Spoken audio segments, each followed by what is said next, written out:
ముకుంద వారసత్వం నుంచి పుట్టిన బంగారు అద్భుతం Purvi gold diamonds and silver November 1న కేపీహెచ్బిలో గ్రాండ్ ఓపెనింగ్. ఏదో ఒకటి పెద్దగా జరిగితే తప్ప మనలో అసలు చేంజ్ అనేది రాదు. అంటే ఈవెన్ ఫర్ ఎగ్జాంపుల్ కరోనా అంట, అదేదో అంట, ఒకరికొకరు అంటుకుంటుందంట, చచ్చిపోతారంట, తప్పితే మాస్కులు పెట్టుకోము, శానిటైజర్లు వాడము.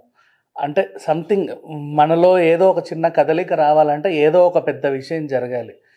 ఇప్పుడు మళ్ళీ మొదటికి ఎందుకు ఈ విషయాన్ని తీసుకొచ్చానంటే, తాగుబోతులు అప్పుడు ఉన్నారు, ఇప్పుడు ఉన్నారు, ఎప్పుడు ఉంటూనే ఉంటారు కోర్స్. కాకపోతే ఏంటంటే తాగడం అది ఎవరి పర్సనల్ వాళ్ళది. కాకపోతే ఇంటి పట్టన మీరు తాగారనుకోండి, ఇంట్లోనే పడుకుంటారు. పోని బయట ఎక్కడైనా బార్లో తాగారు అనుకుందాం, సేఫ్గా ఏ ర్యాపిడోనో బుక్ చేసుకోవాలి, లేదంటే కనీసం ఓ క్యాబో బుక్ చేసుకొని ఇంటికి రావాలి. లేదా మీతో పాటు ఎవరన్నా తాగని ఫ్రెండ్ ఉంటే అతను నడిపితే మీరు వెనకాల కూర్చొని కూడా రావచ్చు. It's okay. అందరూ తాగి ఒక్కొక్క బైక్ మీద ముగ్గురు నలుగురు వెళ్తూ రాత్రిపూట విన్యాసాలు చేసుకుంటూ హెల్మెట్లు కూడా పెట్టుకోకుండా, ఒకటి చేతిలో సిగరెట్ ఉంటుంది, ఒకడేమో బైక్ స్టంట్ ఉంటుంది, ఇంకొకడేమో ఇంకేదో ఉంటుంది, అరుపులు కేకలు గోలలతో వెళ్ళిపోతూ ఉంటారు. ఇలాంటి వాళ్ళు మానవ బాంబులు. రీసెంట్గా సజ్జనార్ గారు కూడా ఇదే విషయాన్ని ప్రస్తావించడం జరిగింది. కర్నూలు ఇన్సిడెంట్ తర్వాత మనందరం కూడా మారాలి. అంటే ప్రతి చోట పోలీసులు ఉండరు, ప్రతి చోట పట్టించుకుంటే మనిషి వెనకాల ఉండాల్సి వస్తుంది. పోలీసులు అంతమంది మన దగ్గర లేరు కాబట్టి మనం కూడా మనుషులమే కదా. ఎందుకంటే ప్రమాదం జరిగిన తర్వాత పోలీసులు దర్యాప్తు చేస్తారు. జరగకుండా కాపాడుకోవాల్సింది మనమే చెప్పాలి అంటే.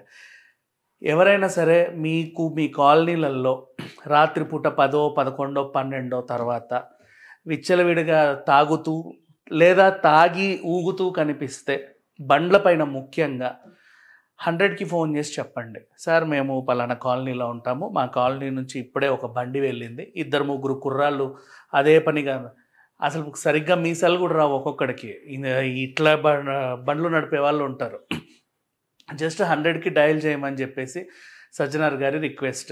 ఎవరైనా సరే మన కాలనీలలో లైక్ ఇప్పుడు బార్ షాప్స్ నుంచే వస్తారు. ముఖ్యంగా బార్ నుంచి బయటికి వచ్చినప్పుడు, బార్ ఆల్రెడీ క్లోజ్, ఒక టైంకి క్లోజ్ అవుతుంది, 11:30 ఆర్ సమ్ అరౌండ్ 11-11:30 క్లోజ్ అయిపోతుంది.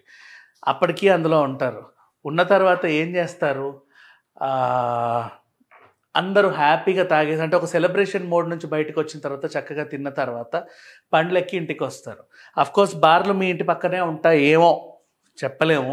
అయినప్పటికీ కూడా ఎవరైతే బండి నడుపుతున్నారో మీ గుంపులో తాగని ఫ్రెండ్ ఎవరైనా ఉంటే అతని చేత నడిపించుకోండి, మీరు వెనకాల కూర్చోవాలి. ఏమందిలే ఇక్కడే కదా, మన ఇల్లు పక్కనే కదా అని చెప్పేసి. ఈవెన్ వైన్ షాప్స్ దగ్గర పర్మిట్ రూమ్స్ ఉంటాయి, మర్చిపోయా చెప్పడం. అంటే అక్కడే మందు కొనుక్కొని అక్కడే ఏదో చిన్న డబ్బాలు ఉంటాయి, అక్కడే తాగేవి. సో అక్కడ కూడా తాగుతారు, ఫుల్గా తాగేస్తారు. అప్పటి వరకు ఇంకా ఈ జన్మకి మందు దొరకదో అన్నట్టుగా. తర్వాత ఏం చేస్తారు, అక్కడ నుంచి బండి వేసుకొని పక్కనే ఇల్లు కదా అని చెప్పేసి వస్తారు. అంటే మీ ఇంటికి ఆ వైన్ షాప్కి దూరం కనీసం కిలోమీటర్ లోపే ఉండొచ్చేమో, కానీ అది చాలు ప్రమాదం జరగడానికి. అందుకని తాగి బండి నడిపే వాళ్ళందరూ కూడా మానవ బాంబులతో సహమానం. ఇప్పుడు ఒకటి మిస్టేక్ వల్ల, ఒక ఎర్రిస్వామి మిస్టేక్ వల్ల చూడు కర్నూలు ప్రమాదం, 20 మంది ప్రాణాలు కోల్పోవాల్సి వచ్చింది. ఇంకా కోలుకుంటున్నారు మనుషులు. ఎన్నో కుటుంబాల్లో ఎన్నెన్నో కథలు ఇంకా చదువుతూనే ఉన్నాం, ఇంకా చెప్పుకుంటూనే ఉన్నాం. అంటే మర్చిపోలేని సరే సిట్యువేషన్ అది. ఇంకా అట్లాంటివి అండ్ అడప చిన్న చితక ప్రమాదాలు జరిగినా సరే కర్నూలుని గుర్తు తెచ్చుకుంటాం. ఒకప్పుడు పాలెం దగ్గర జరిగినటువంటి ఘటన, అది అయిపోయి కూడా చాలా సంవత్సరాలు అయింది.